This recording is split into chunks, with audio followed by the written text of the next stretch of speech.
नमस्कार।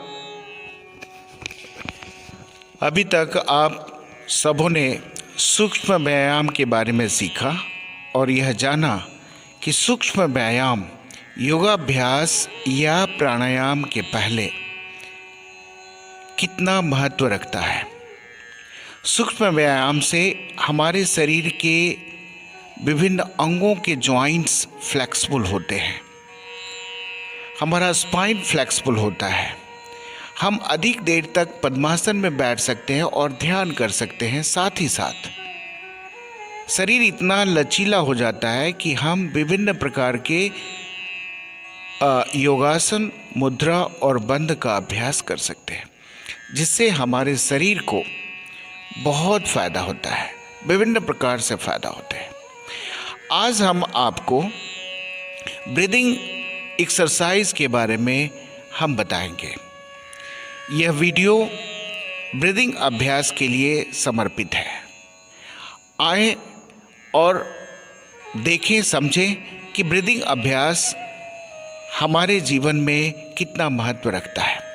सामान्य रूप से हम सभी श्वास लेते हैं और छोड़ते हैं, इसमें हमें मेहनत नहीं करना पड़ता है। परमात्मा ने हमें अनैच्छिक रूप से यह प्रक्रिया दी है, जिसके कारण ही हम कहते हैं कि मैं जिंदा हूँ, मेरा जीवन है। तो जीवन श्वास लेना और छोड़ना दोनों जो क्रिया है, इसका एक लयात्मक गतिविधि है। अब हम देखते हैं ब्रीदिंग अभ्यास दो तरह से हम करते हैं। पहला एब्डोमिनल ब्रीदिंग, जिसमें अपने मन को हम नाभि पर रखते हैं, और दूसरा ब्रीदिंग थोरैसिक ब्रीदिंग कहलाता है, जिसमें हम अपने मन को हृदय मध्य बिंदु पे अनाहत चक्र पे रखते हैं।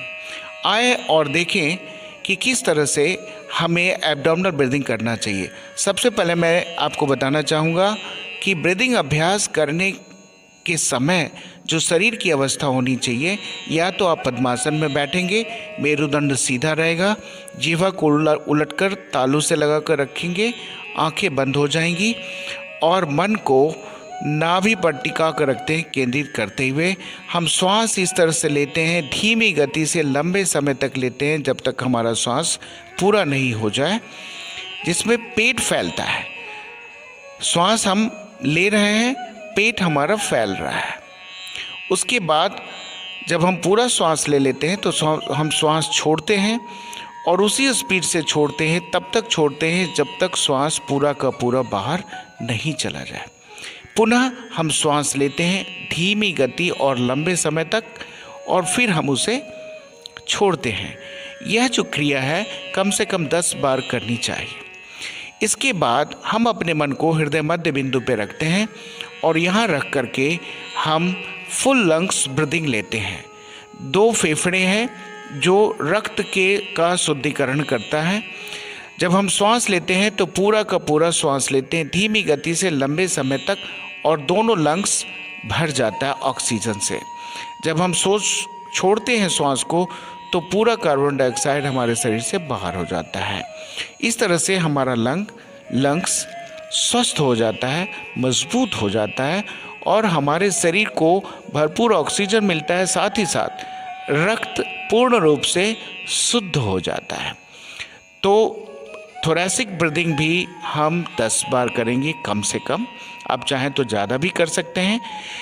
एक चीज़ मैं आपको बताऊं कि जब हम ब्रीदिंग ले रहे होते हैं या छोड़ रहे होते हैं, तो मन से हम ब्रीदिंग लेने की क्रिया और ब्रीदिंग छोड़ने की क्रिया को अनुभव करते हैं, ताकि हमारा मन अन्य चीज़ों में नहीं लग करके ब्रीदिंग जो अभ्यास चल रहा है उस अभ्यास की क्रिया से जुड़ा हुआ रहे।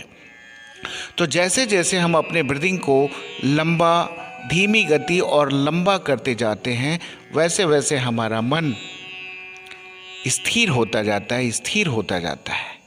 जब हम अपने मन को पूर्ण रूप से श्वास प्रश्वास की क्रिया से जोड़ देते हैं, तब हमारा मन एकाग्रचित्त भी होने लगता है। और इस तरह से इस ब्रीदिंग एक्सरसाइज, श्वास की प्रक्रिया के माध्यम से हम अपने मन को एकाग्र कर सकते हैं, स्मरण शक्ति को बढ़ा सकते हैं। सही निर्णय ले सकते हैं, धैर्यवान बन सकते हैं, हम अधिक लंबे समय तक चिंतन मनन कर सकते हैं, ध्यान की प्रक्रिया कर सकते हैं और हमारा जो व्यवहार है एक सभ्य मानव के रूप में होगा, निश्चित रूप से होगा। और हमारे मन में जो विशृंखलता आती है, जो विचलन आता है, वह भी दूर हो जाएगा। तो ब्रीदिंग अभ्यास जो एब्डोमिनल ब्रीदिंग एवं थोरैसिक ब्रीदिंग का मेल है, समुच्चय है, इसके माध्यम से हम अपने शरीर, मन और आत्मिक विकास को अक्षुण्ण रख सकते हैं। मैं एक चीज़ बता दूं कि ब्रीदिंग अभ्यास मेडिटेशन नहीं है, तो इसे हम मेडिटेशन ना मान लें, लेकिन जो मेडिटेशन नहीं सीखे हैं उन्हें यह ब्रीदिंग अभ्यास मन को एकाग्रचित्त करने में, स्मरण शक्ति बढ़ाने में बहुत ही कारगर सिद्ध होगा। और इससे रक्तचाप नियंत्रित होता है, डायबिटीज़ और जितने प्रकार की व्याधियां हैं, जब आपका मन स्थिर हो जाता है तो आपके शरीर की क्रियाएं भी सामान्य होने लगती हैं और आपके शरीर के भीतर में जो विभिन्न ऑर्गन्स, जो वाइटल ऑर्गन्स हैं, जो कार्य कर रही हैं, वो स्मूथली अपना कार्य करती है। तो इस तरह से ब्रीदिंग अभ्यास के माध्यम से हम बहुत कुछ पा सकते हैं। और अंत में मैं ये कहना चाहूँगा कि ब्रीदिंग अभ्यास करने से हमारी इम्यूनिटी सिस्टम, इम्यून जो सिस्टम है वो बहुत ही बढ़ जाता है और हम आसानी से रोगग्रस्त होने से बच जाते हैं। तो आज बस इतना ही। फिर अगले वीडियो में हम आपको प्राणायाम के बारे में, स्वास्थ्य प्राणायाम के बारे में मैं बताऊंगा। धन्यवाद, नमस्कार।